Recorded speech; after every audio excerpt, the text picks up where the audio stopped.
একদিন বুদ্ধদেব এক জায়গায় গিয়েছিলেন।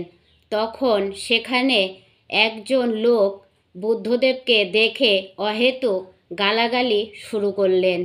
তখন বুদ্ধদেব বলল সেই লোকটাকে, আচ্ছা, আপনার বাড়িতে যদি কেউ আসার নিমন্ত্রণ থাকে তাহলে আপনি তার জন্য খাবার দাবার রেডি করবেন।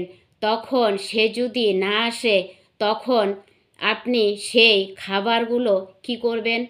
তখন বলল, কি আর করব, সে যদি না আসে তাহলে সে খাবারগুলো আমরাই খেয়ে নেব।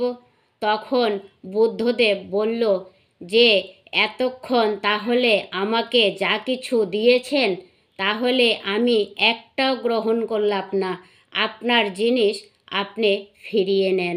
তাহলে সেজন্য বলছি সবাইকে, কেউ যদি অহেতু তোমাদের সঙ্গে এরকম ঝামেলা করে তাহলে চুপ থেকো, দেখবে অনেক কিছু থেকে মুক্তি পেয়ে যাবে।